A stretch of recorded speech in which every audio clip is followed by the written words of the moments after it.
From the APR Creation Studio, this is Jason Staples bringing you Unconquered with Doc Staples. As always, this podcast brought to you by EPR Creations, bringing you the best of internet marketing and website development for an affordable price. By Luis Marquez of Momentum Realty in Jacksonville, Florida. By Shenandoah Newsma of Shenandoah Real Estate in the Research Triangle of North Carolina. By Justin Galloway of Benchmark Mortgage, serving Florida, Tennessee, and Kentucky. And by Garage Makeovers, the number one garage remodeling company in South Florida. As always, thanks to all of them, all of those sponsors for their support. Well, I really don't think we need to have an especially long post-mortem here after Miami of Florida never really was challenged by Florida State in this game, going on to win 36-14. And the reason we don't really need to do much of a hot takes podcast as usual, we don't need to go as long as usual, is because, quite honestly, you could just listen to the preview podcast and, change the score a little bit, and it's basically what was expected. This football game went basically by chalk. Average yards per play, Miami 5.9. That's in the range of expectation. Florida State 4.1 in the range of expectation. Just generally speaking, this game kind of was who these teams have been. And, there's not a whole heck of a lot more to say than that. Now, beyond that, I think a few things need to be emphasized up front. One is, I think it's remarkable that Florida State has not quit yet.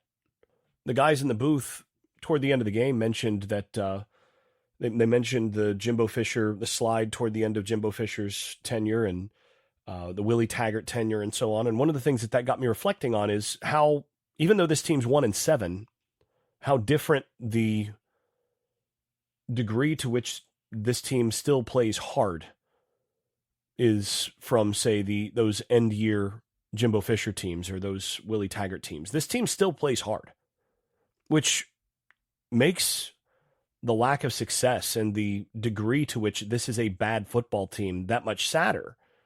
But there's no doubt that this team, on the whole, plays pretty dang hard. Now, you'd like to see them play with more physicality at a lot of positions.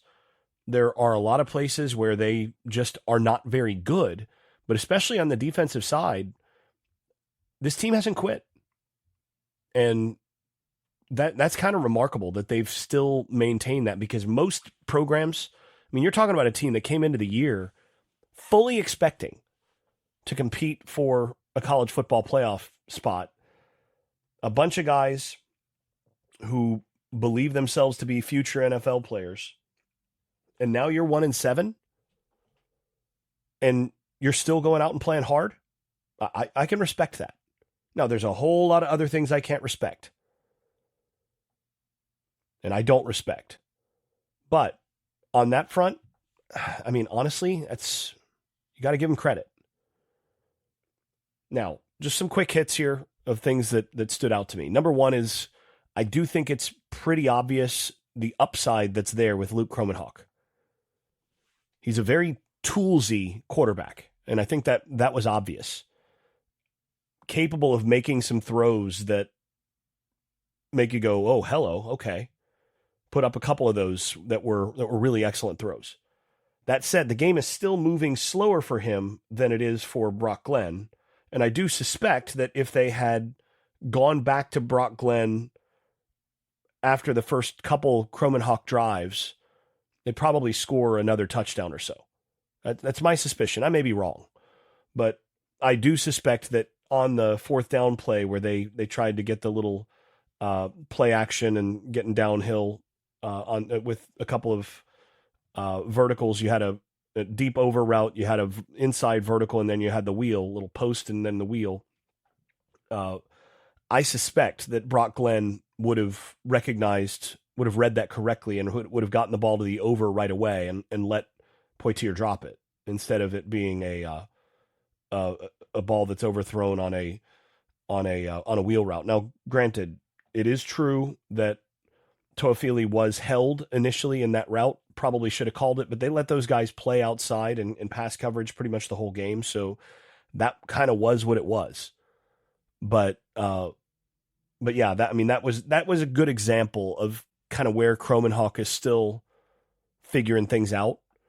But I thought there was a significant step forward in processing and comfort shown in this game compared to the Duke game a week ago.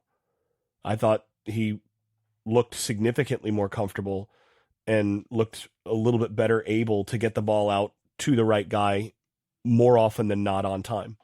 So that was a positive. That was a real positive. You feel like you've got a guy that at least may become a plus level player at the quarterback position. Glenn didn't play terribly in this game. 5 of 18 for 54 yards and 1 touchdown isn't exactly, 28% completion percentage, and, Kromenhoek at 43% completion percentage. I mean, those aren't exactly lighting the world on fire, but there were, now I'm looking at the numbers here, and officially there were no drops. That's not how I would score things at home. I counted at least 3, and a couple others were suspect. I count the one that went through Ja'Kai Douglas' hands. Yeah, that's not the easiest catch in the world, but it went right through his hands. That's a drop.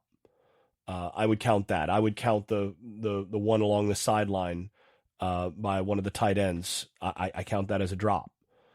Those are things that, just continue to characterize what's happening with Florida State on offense. Is they cannot. I mean, I think Lewayne McCoy had another one that was a drop. Now it was under duress to some degree, corner of the end zone, he's having to stretch for it a little bit, but that's a drop.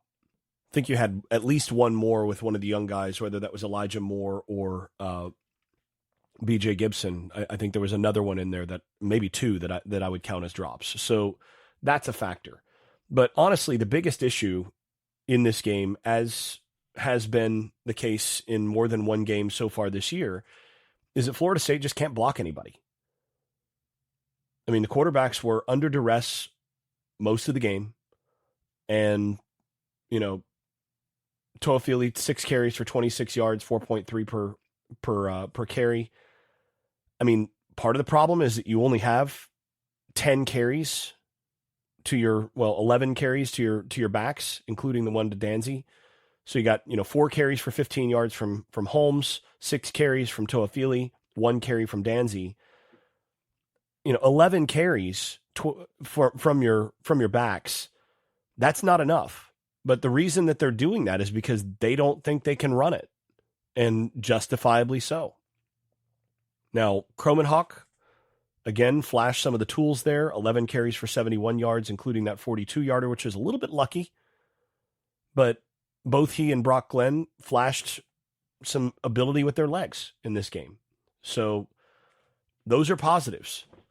But again, the downside is that at this point, you don't block well enough up front to be able to set the table for some of the other issues that you have across the board, and to make things easier for your young quarterbacks. You just don't. And on the flip side, Miami is very good on the offensive line. They're one of the best coached offensive line programs in the country. Obviously, they've got a former offensive line coach in Cristobal as the head coach. And then I think Mirabel is one of the best offensive line coaches in the country. I know I'm not supposed to say that about a rival, but I respect the guy. I think he's really good at what he does. So they handled their business there, and Florida State on the whole on defense. I mean, 5.9 yards per play given up to Miami. That's an acceptable number. I mean, that's a fair number. That's not quite as good as last year's number, but this is a better Miami team with Cam Ward. And, you're playing essentially with no leverage the entire game.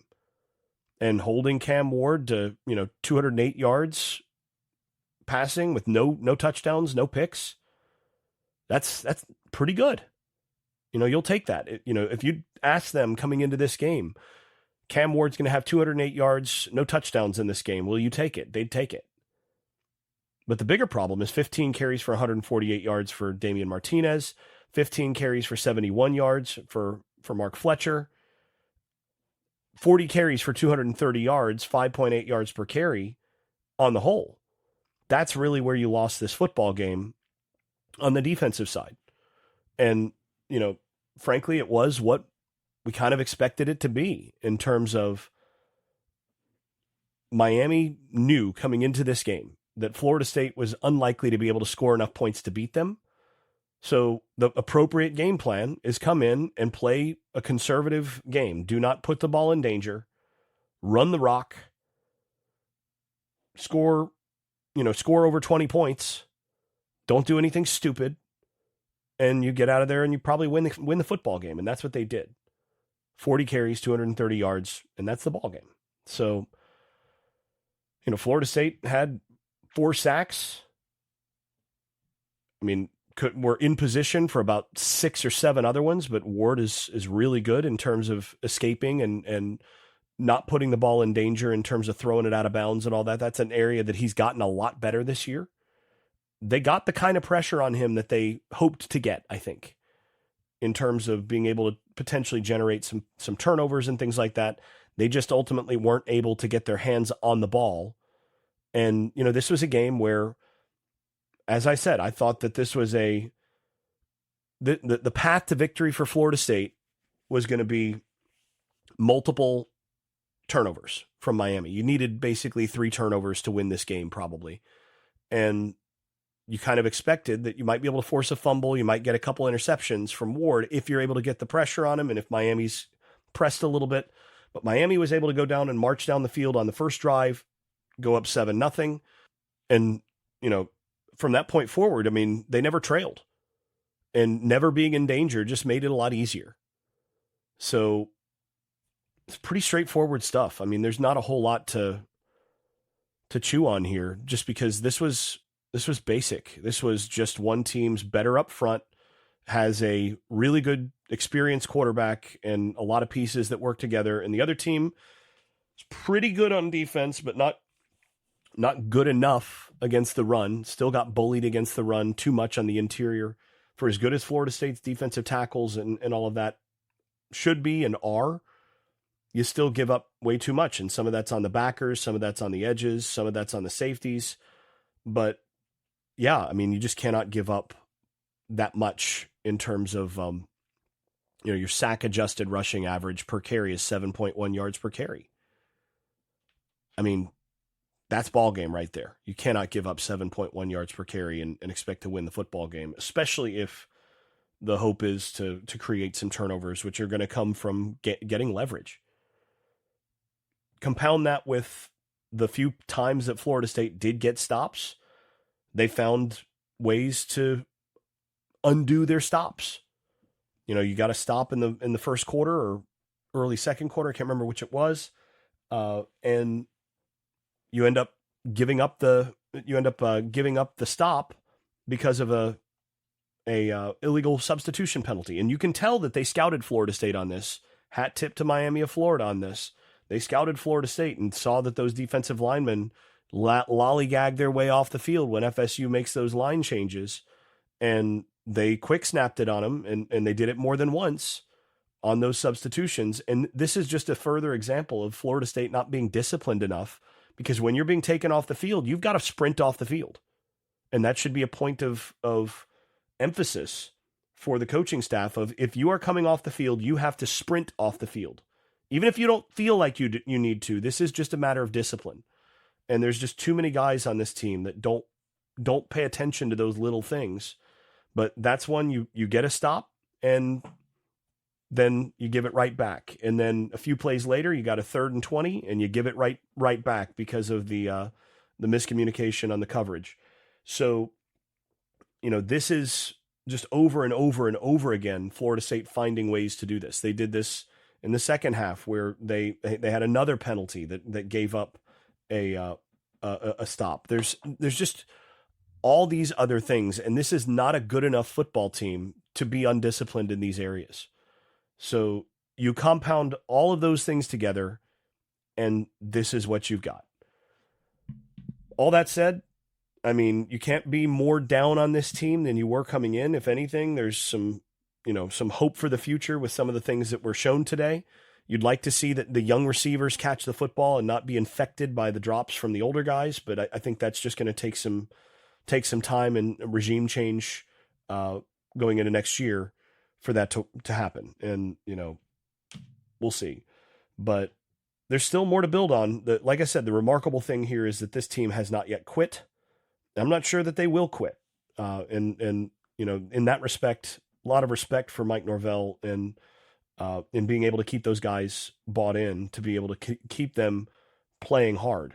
The place where you just can't excuse it is it does you no good to play hard when you don't play with discipline, and this is not a disciplined Florida State team. I think I'm just going to leave it at that. Pretty short one, but like I said, you can go back and listen to the preview and find out what I think of what just happened, because it's basically what happened then. All right, talk to you later this week. If you've been enjoying this podcast, please leave a 5-star rating over at Apple Podcasts and wherever else you listen to podcasts. Post and repost episodes on social media and tell a friend. And if you haven't left a review in a while, do it again. It really does help the visibility of the podcast. Before we go, I'd also like to thank my advertising partners once more. That's EPR Creations, Luis Marquez of Momentum Realty in Jacksonville, Florida, Shenandoah Real Estate in the Research Triangle of North Carolina, Garage Makeovers, the #1 garage remodeling company in South Florida, and Justin Galloway of Benchmark Mortgage, serving Florida, Tennessee, and Kentucky. You can also stop by the Unconquered Shop at unconqueredpodcast.com, where you can buy stickers, pins, magnets, t-shirts, and other swag. I am especially grateful for those of you at the Dynasty level. That is Brian Leininger, Dave Blair, Jack Horton, Jonathan Kennedy, Lee Caswell, Travis Smith, and Tyler Kashishki. You all are far more generous than I deserve. Thanks to you all. This has been Unconquered with Doc Staples. I'm your host, Jason Staples. Thanks for listening, and thanks for your support. I made this.